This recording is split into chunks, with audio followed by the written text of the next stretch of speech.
أعوذ بالله من الشيطان الرجيم بسم الله الرحمن الرحيم الذين آتيناهم الكتاب يتلونه حق تلاوته أولئك يؤمنون به ومن يكفر به فأولئك هم الخاسرون صدق الله العظيم رب اشرح لي صدري ويسر لي أمري واحلل عقدة من لساني يفقهوا قولي اللهم أرنا الحق حقا وارزقنا اتباعه وأرنا الباطل باطلا وارزقنا اجتنابه آمین یا رب العالمین۔ دوستوں اور بزرگوں، ہم قرآن مجید کا حق و تلاوتی کے اعتبار سے حق ادا کر رہے ہیں، کرنے کی کوشش کر رہے ہیں، اور ہم آپ کو اس کا صحیح پڑھائی کے اعتبار سے، ناظرے کے اعتبار سے کچھ آپ کے سامنے باتیں رکھی ہیں۔ تجوید ہے، قرات ہے اور مخارج ہے، اور آج اس کا چوتھا حق جو ہے اس کو میں ادا کرتا ہوں، آپ کے سامنے رکھتا ہوں، وہ ہے ادائیگی۔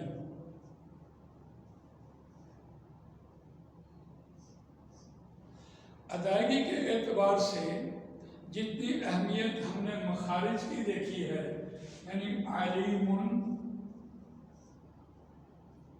اور علیم، دیکھیے مخرج کے اعتبار سے معنی میں کتنا بڑا فرق ہوا۔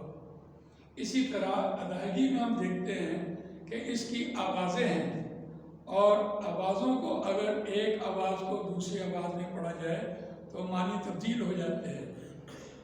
مثال کے طور پر ایک مثلاً ہم یہ سمجھتے ہیں کہ لام زبر ل اور لام زبر الف لا، آدھی آواز سے پوری آواز میں پڑھا تو معنی تبدیل ہو گئے۔ لام زبر لا آدھی آواز ہے، اور اس کے جو معنی ہیں وہ البتہ کے آتے ہیں، ضرور کے آتے ہیں، اور لام الف لا کے معنی نہیں کے آ رہے ہوتے ہیں۔ آپ اندازہ لگائیے کہ صرف ایک ادائیگی کے اعتبار سے ہم نے آدھی آواز کو پوری آواز میں پڑھا ہے تو یقیناً معنی تبدیل ہو گئے۔ بہرحال ہم آوازیں دیکھتے ہیں کتنی ہوتی ہیں۔ سب سے پہلے ایک آواز یہ جزم کی آواز ہے، اور اس کے بعد زبر کی آواز ہے، اس کے بعد زبر کے ساتھ ایک الف لگائیے، یہ آواز بنتی ہے۔ یہ چھوٹی مد سے پوری بھی ہو جاتی ہے، اور چھوٹی مد کے اوپر آپ چھوٹی مد لگائیے، یہ کھڑی زبر لگی ہے، اس کے اوپر آپ چھوٹی مد لگائیے، ایک آواز یہ بنے گی اور ایک آواز یہ بنے گی۔ یہ چار آوازیں ہیں۔ ہم اس جزم کی آواز کو دیکھتے ہیں، اس کی اپنی آواز کوئی نہیں ہوتی، اور یہ اصل مخرج کی آواز ہوتی ہے۔ یقین جانیے اتنا آسان کہ یہ مخرج کی آواز کو جب ہم نے کہا یہ 1/4 ہے تو ہم اس کو کہتے ہیں یہ جھٹکے کی آواز ہے۔ جھٹکے کی آواز ہے، یہ تنبیہ ہے، یہ زجر ہے، اور یہی زبان کا حسن ہے۔ لیکن اس کی اپنی آواز نہیں، یہ مخرج کی آواز ہے، تو ہم کسی لفظ کے مخرج کو کیسے نکالیں؟ بس ایک قاعدہ یہ سمجھ لیں کہ کسی بھی حرف کا اگر ہم نے مخرج نکالنا ہو تو اس کو آپ جزم دے دیں، اور اس کے شروع میں آپ الف لگا دیں۔ اب اسے پڑھیے، کیونکہ جزم کی اپنی آواز نہیں ہوتی، اور اس کے آخر میں بھی آپ اگر با کے اوپر زبر دے دیں تو اس کی پوری آواز آپ کو نظر آ جائے گی۔ اب یہ بنے گا ب، اب با، اب با، یہ بنتی ہے ہونٹ کی آواز ہے، اور یہ اصل مخرج کو نکالنے کی آواز ہے، یہی اصل زجر ہے۔ اللہ اکبر، را کی آواز دیکھیے، با پیچھے زبر سے لگا ہوا تھا، اس کو صرف جھٹکا دیا ہے، یہ آواز کا حسن ہے۔ اس اعتبار سے دیکھیں یہ 1/4 آواز بنتی ہے۔ یہ اصل تو آواز ایک زبان کی ادائیگی کی ہے، لیکن یہ جو آدھی آواز ہے، یہ آدھی آواز سے پوری آواز کو نکالنا یہ معنی تبدیل کر دیتی ہے. جیسے ہم نے دیکھا لام زبر لا اور لام زبر الف لا معنی تبدیل کر دیتی ہے. اسی طرح جب ہم یہ کہتے ہیں صالحۃ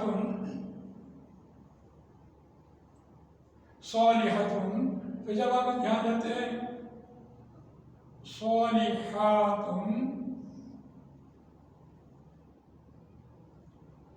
تو دیکھیے صرف ایک زبر کی آواز کو آپ نے کھڑی زبر میں پڑھا ہے تو معنی تبدیل ہو گئے. یہ واحد ہے اور یہ جمع ہے. اسی طرح اور ایک آپ مثال دیکھیے فعال فعل میں واحد کا صیغہ ہے. فعال آواز پوری ہو گئی جمع تثنیہ کا صیغہ بنا معنی تبدیل ہو گئے. یہ بات جو ہے حقیقت میں اللہ تعالیٰ نے نبی اکرم صلی اللہ علیہ وسلم کو سکھائی ہے قرآن مجید کے حوالے سے. جہاں قرآن مجید نے یا ایھا الذین آمنوا سب سے پہلے بیان کیا وہ کون سا مقام ہے؟ قرآن مجید میں 13واں رکوع شروع ہوتا ہے. یا ایھا الذین آمنوا لا تقولوا رائنا لا تقولوا رائنا وقولوا انظرنا نظر ینظر سے انظرنا.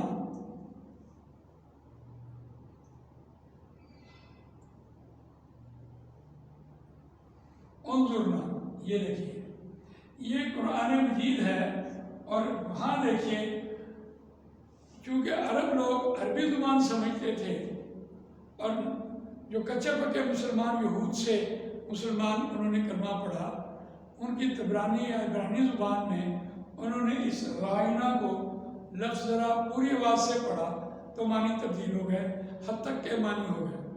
اللہ تعالیٰ نے آیت اتاری چونکہ عرب لوگوں کو تبرانی یا عبرانی زبان نہیں آتی تھی اس لیے اللہ تعالیٰ نے عربی لوگوں کو قرآن مجید میں یہ بات بیان کی کہ انہوں نے اس لفظ کو رائنا کر کے بولنا شروع کیا.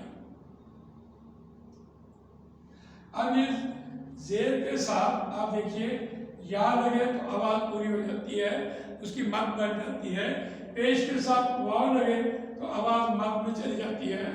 زبر کے ساتھ الف لگے تو آواز مد میں چلی جاتی ہے. تو یہ آدھی آواز سے پوری آواز میں چلا گیا تو معنی تبدیل ہو گئے. اللہ نے آیت اتاری کہ اے نبی صلی اللہ علیہ وسلم آپ ان کو کہیے یا ایھا الذین آمنوا اے وہ لوگوں جو ایمان لائے ہو لا تقولوا رائنا اب تم رائنا چھوڑ دو اس لفظ کو ترک کر دو. حقیقت میں تو اس رائنا کے عربی میں معنی تو یہی تھے کہ آپ ہماری طرف نظر فرمائیے ہماری بات کو دہرا دیجئے ریپیٹ کر دیں یہ تھے معنی. لیکن جب انہوں نے اس لفظ کو بدلا تو اللہ نے نظر ینظر سے انظرنا اب اس لفظ کو وہ نہیں بدل سکے. تو یہ اللہ نے رہنمائی دی ہے آدھی آواز سے پوری آواز میں کسی لفظ کو پڑھنے سے اس کے معنی تبدیل ہو جاتے ہیں. آپ حیران ہوں گے اس کے بھی چونکہ ہمیں معنی کا پتہ نہیں ہوتا اس لیے ہر قاری ہر پڑھنے والا جس نے قرات نہیں پڑھی ہوتی ہے جس نے کسی قاری کو قرآن نہیں سنایا ہوتا عام مجہول طریقے سے قرآن پڑھ رہے ہوتے ہیں وہ ایٹومیٹکلی دوسرا آگے والی عبارت جو ہے اس کو بھی بنا نہیں پاتے تو پچھلے لفظ کو وہ ایٹومیٹک لمبا کر دیتے ہیں. آپ اپنی اذانیں دیکھیے اشہد ان کر کے کہہ رہا ہوتا ہے حیا حیا کر کے کہہ رہا ہوتا ہے اشہد کی جگہ اشہاد کہا جا رہا ہوتا ہے تو معنی ساتھ تبدیل ہو رہے ہوتے ہیں.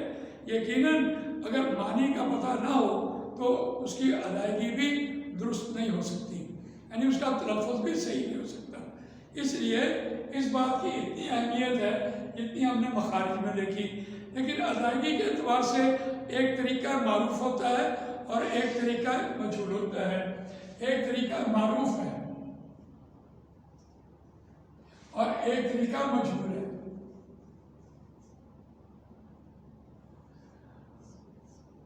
طریقہ معروف پڑھنے کا وہ ہوتا ہے کہ آپ کسی ایک زبان کو اس کی اپنی زبان کے لہجے میں ادا کریں تو معروف ہوگا اور اگر آپ کسی ایک زبان کو کسی دوسری زبان کے لہجے میں ادا کریں تو وہ مجہول ہوگا۔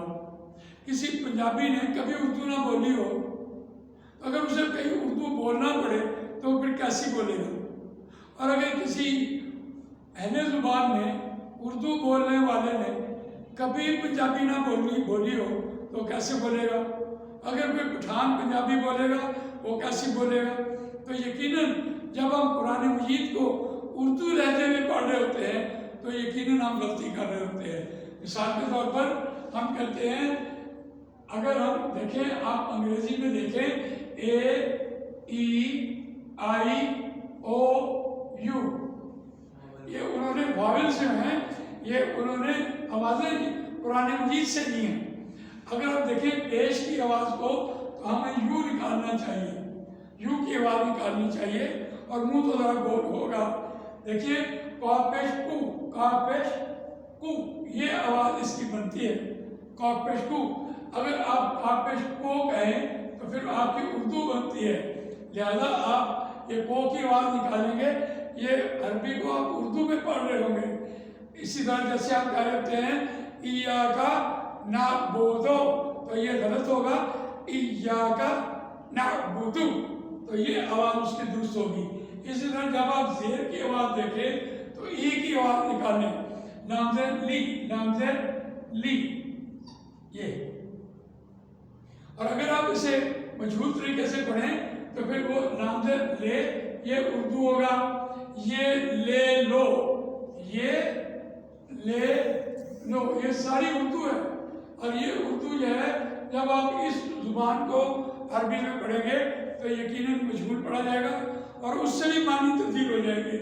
آپ کسی ایک لفظ کو لا کر کے دیکھیے، یہ دیکھیں ایلیہی، اس کی صحیح پروننسیشن ایلیہی، اور اس میں دو آوازیں اور بھی ہم شامل کریں گے جسے ہم لین کی آواز کہہ رہے ہوتے ہیں۔ لین کی آوازیں یا اسے آپ لین کہیں، یہ دو آوازیں ہوتی ہیں۔ اگر آپ پیش کے ساتھ لام زبر وا لو یہ بولے تب یہ نرم آواز کہلائے گی، اور لام کے ساتھ اگر آپ یا کہیں لئی تو یہ بھی آپ کی نرم آواز کہلائے گی۔ اس کا مطلب یہ ہوا کہ یہ جو لین کی آوازیں ہیں یا لین کی آوازیں ہیں یہ نرم آوازیں کہلاتی ہیں، یعنی ہماری پہلی آواز جزم کی آواز ہوئی، خالیہ تو جھٹکے کی آواز ہے، زبر کی آواز، کھڑی زبر کی آواز، چھوٹی مد کی آواز، دگنی مد کی آواز، اور یہ جو آواز ہے یہ دگنی آواز ہوتی ہے 2 گنا، اور یہ دگنی آواز کہلاتی ہے، اور یہ چوگنی آواز کہلاتی ہے 4 گنا۔ اگر آپ اس کو یہ دیکھیں یہ 200% ہو جائے گی، یہ 400 ہو جائے گی۔ یہ چھوٹی مد ہوتی ہے۔ یہ جو دو آوازیں ہوتی ہیں یہ دونوں آوازیں محاورے کو تبدیل کر رہی ہوتی ہیں، محاورہ بدلتی ہیں۔ یہ دو آوازیں معنی کو تبدیل کر دیتی ہیں اور یہ دو آوازیں محاورے کو تبدیل کرتی ہیں۔ مثلا ہم عام طور پر پنجابی یا اردو بول رہے ہوتے ہیں، ہم کسی چیز کو ایسے ہی غیر ضروری لمبا کر دیتے ہیں۔ ہم کہتے ہیں پیلا، پیلا، کہنا تو ہم پیلا رنگ چاہیے، ہم ایسے ہی کہہ رہے تھے، دیکھا کتنا پیلا رنگ ہے، تو ہم نے اس کو زور دیا ہے۔ تو زور دینے کے اعتبار سے قرآن مجید کے دگنی آواز اور 4 گنا آوازیں یہ محاورہ تبدیل کرتی ہیں۔ تو میں عرض کر رہا تھا کہ اگر آپ کسی ایک لفظ کو ادا کیجئے ایلیہی تو دیکھیے اسی کو آپ دیکھیں علیہی، تو معنی کے اعتبار سے کتنا فرق پڑے گا؟ علیہی اس کے اوپر، ایلیہی اس کی طرف۔ ہاں اگر آپ اسے مجہول پڑھیں تو آپ پڑھ رہے ہوں گے علیہ، علیہ، علیہ، تو آپ نے کیا پڑھا؟ آپ نے تو معنی تبدیل کر دی۔ اس اعتبار سے طریقہ معروف اور طریقہ مجہول بھی اس کی اپنی اہمیت ہے، اور ادائیگی کے اعتبار سے آوازوں کی بھی اتنی اہمیت ہے۔ اب ہم دیکھتے ہیں کہ قرآن مجید کو پڑھنے کے لیے ہمارے پاس ایک قاعدے آتے ہیں، ان قاعدے کو ہم پڑھتے ہیں اس اعتبار سے، آوازوں کے اعتبار سے بھی اور قاعدوں کے اعتبار سے بھی۔ تو دیکھیے 28 حروف میں سے فقط ایک حرف ایسا ہے جس کی پڑھائی کے اعتبار سے سب سے زیادہ اہمیت ہے، اور وہ آپ کو بھی آپ کے علم میں ہوگا کہ وہ نون ساکن کی آواز ہے۔ یہ نون ساکن یہ اس طرح سے بھی لکھا جاتا ہے، قاف دو پیش کن، قاف دو زبر کن، قاف دو پیش کن، اس طرح بھی لکھا جاتا ہے، قاف دو زبر کن اور قاف دو زبر کن، اس طرح بھی لکھا جاتا ہے، کن کن کن۔ یہ آواز آتی ہے، یہ غنہ کی آواز ہوتی ہے، جیسے آپ کہتے ہیں جنگ، بند، یہ نون ساکن کی آواز ہے۔ دیکھیے اس نون ساکن سے عربی کے قرآن مجید کی پڑھائی کے سارے قاعدے اسی سے بنتے ہیں۔ مثلا نون ساکن کی آواز کے بعد اگر ان 6 حرفوں میں سے کوئی ایک حرف آ جائے، یا، را، میم، لام، واو اور نون، اور ان کو یاد رکھنے کے لیے ہم یہ کہیں یرملون، تو یہ جو 6 حروف ہیں ان سے نون ساکن کی آواز کا ادغام ہو جاتا ہے، یعنی آواز بند ہو جاتی ہے۔ اور یاد رکھیے ان میں سے 3 حرف ایسے ہیں جن میں ادغام ناقص ہوتا ہے اور 3 سے تام ہو جاتا ہے۔ ادغام ناقص کا مطلب ہوتا ہے بات ادھوری، آواز ادھوری، آدھی آواز، اور تام کا مطلب ہوتا ہے آواز پوری۔ دیکھیے اگر یاد لگا ہوا ہو وَمِنَ النَّاسِ مَن يَقُولُ،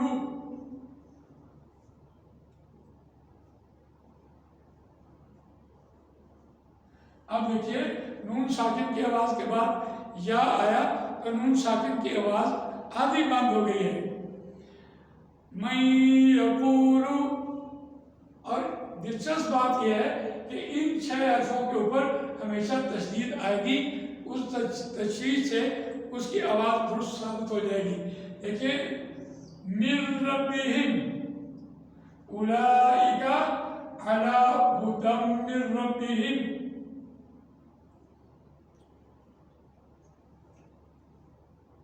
اب یہاں آپ نے نون ساکن کی آواز کو بالکل بند کیا، یہاں آپ نے آدھا بند کیا۔ اسی طرح باقی حروف بھی آپ کے سامنے آ جائیں گے، اس کی آپ مشق دیکھیے۔ یہ ہے ادغام ناقص اور ادغام تام کی مثالیں جو آپ کے سامنے آئی ہیں، یعنی نون ساکن کی آواز کے بعد ان 6 حرفوں میں سے کوئی ایک حرف آ جائے تو ادغام ہوتا ہے، ادغام تام بھی ہوتا ہے اور ادغام ناقص بھی ہوتا ہے۔ یہ ادغام ناقص ہوا، اور یہ دیکھیے میم سے یا لام سے مِن لَدُنْکَ،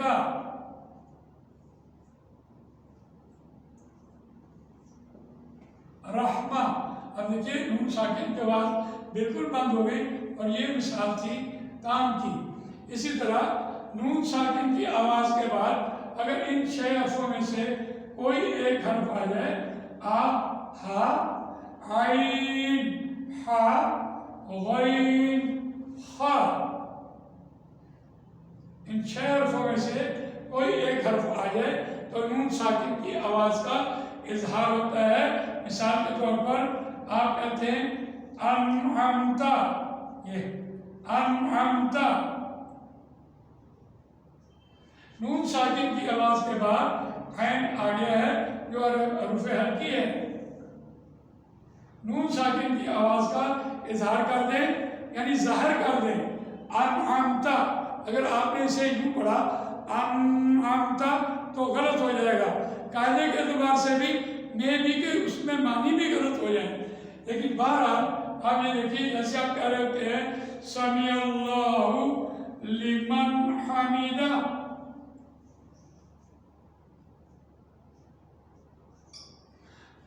عام طور پر جب ہم کہتے ہیں اقامت پڑھ رہے ہوتے ہیں لمن حمیدہ غلط ہو جائے گا، سمیع اللہ لمن حمیدہ۔ اگر نون ساکن کا اظہار کریں تو ہا جو ہے اپنی اصل جگہ سے آئے گی، اگر نون یہ قاعدہ سمجھنا ہے تو اس کی پڑھائی بھی درست نہیں ہو سکتی۔ بہرحال نون ساکن کی آواز کے بعد اگر ایک حرف آ جائے اور وہ ہے با، تو نون ساکن کی آواز کے بعد میم چھوٹا لگ جائے گا، من بعدی،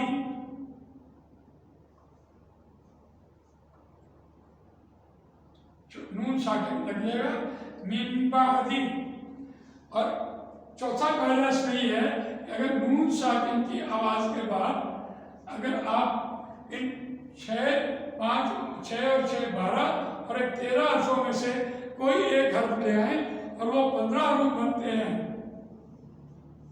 ان 15 حروف میں سے کوئی ایک حرف آ جائے تو وہ حرف جو ہے وہ اخفا کراتے ہیں، ان کی آواز جو ہے وہ اخفا کے طور پر آپ ایک الف جتنا لمبا بھی کر سکتے ہیں اور گنا بھی کر سکتے ہیں۔ تو آج کے ہم نے دیکھا ادائیگی کے اعتبار سے اس کی اہمیت دیکھی ہے کہ طریقہ معروف اور طریقہ مجہول بھی اتنی اہمیت کا حامل ہے کہ اس سے اس کے معنی وابستہ ہوتے ہیں۔ یقیناً جب تک ہم کسی لفظ کے معنی کو نہیں سمجھتے اس وقت تک اس کی ادائیگی بھی درست نہیں کر پاتے۔ اللہ تعالیٰ مجھے آپ کو قرآن مجید پڑھنے، سمجھنے، اس پر عمل کرنے، اس کو دوسروں تک پہنچانے کی توفیق عطا فرمائے۔ جزاک اللہ خیر۔